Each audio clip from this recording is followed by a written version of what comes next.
দেখুন, আমাদের বিগত দিন এই কারণেই বলছি, কারণ আপনারা জানেন সদ্য তৃণমূলের পরিচালিত যে পৌর বোর্ড সেটার অবসান হয়েছে, প্রশাসক বসেছে বর্তমান সরকারের তরফ থেকে, সেটাও বেশি দিন হয়নি। তাই পুরনো পৌর বোর্ডের যে সমস্ত দুর্নীতির পাহাড়, সেই দুর্নীতির পাহাড়গুলো নিয়ে আমরা আজকে প্রশাসকের কাছে ডেপুটেশন কর্মসূচি গ্রহণ করেছি। এই দুর্নীতির কোনো সীমা নেই, এই দুর্নীতির কোনো সংখ্যা নেই। আপনারা প্রত্যেকেই জানেন, মানে গোটা বহরমপুর শহর জুড়ে এই পৌরসভাকে কাজে লাগিয়ে বর্তমান পৌরসভা একটা দুর্নীতির আখড়া তৈরি করে দিয়েছিল।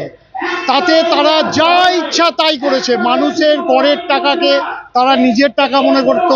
বহরমপুরের স্বাধীনচেতা নাগরিক তারা পৌর কর প্রদান করে তারা পরিষেবা পাওয়ার জন্য, কিন্তু সেই করের টাকায় আপনারা দেখেছেন নেতাদের বিলাসবহুল জীবনযাপন এবং বহরমপুর শহরের নাগরিকের প্রতি প্রতারণা। আমরা যদি সামান্য গঙ্গাদের পাশ দিয়ে যাই তাহলে আমরা দেখব গঙ্গা তো শুধু বহরমপুরবাসীর কাছে একটা নদী নয়, গঙ্গা বহরমপুরবাসীর কাছে একটা আবেগ, বহরমপুরবাসীর কাছে একটা সংস্কৃতি। সেই গঙ্গা আপনি ঠিকমতো দেখতে পাবেন না। গঙ্গা যে আদৌ ওটা দিয়ে আছে যদি আপনাকে কেউ বলে না দেয়, তাহলে আপনি থার হয়ে দিয়ে যাওয়ার সময় জানতেই পারবেন না যে পাশ দিয়ে মা গঙ্গা বয়ে গেছে। সেই গঙ্গায় অবৈধ নির্মাণ। আপনি আজকে ভাগাড়ে যান, ভাগাড়ে প্রতিনিয়ত সপ্তাহে 2-3 বার আগুন জ্বলে ওঠে এবং ওখান থেকে এত বাজে গ্যাস নির্বাহ হয়, সেই গ্যাসে প্রায়শই ওই এলাকার যা নাগরিকবৃন্দ, পৌর নাগরিকবৃন্দ অসুস্থ হয়ে হসপিটালে ভর্তি হয়। মানে খামখেয়ালি পড়া কাজ করেছে তৃণমূল সরকার। সমস্ত শহর জুড়ে যত পরিষেবা কেন্দ্র ছিল সেইগুলো পৌরসভার কর্মীদের বলা ভুল, পৌরসভায় আশ্রিত দুষ্কৃতীদের আখড়া ছিল। সেখানে তাদের মদ গাঁজার ঠেক ছিল, সেখান থেকে পরিষেবা দেওয়া হতো না, সেখান থেকে আনন্দ উপভোগ করা হতো মানুষের করের টাকায়। আপনি একটু বৃষ্টি হলে বহরমপুর শহরে হাঁটার উপায় থাকে না, জলমগ্ন বহরমপুর শহর হয়ে যায়।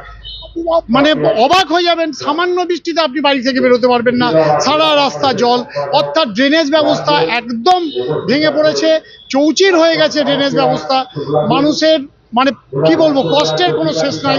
তাই আমরা আজকে প্রচুর দাবি আছে আমাদের, আপনাদের কাছে আমরা সমস্ত দাবিগুলো আমরা জেরক্স কপি আপনাদেরকে দিয়ে দিচ্ছি, তাহলে আপনারা দেখতে পাবেন।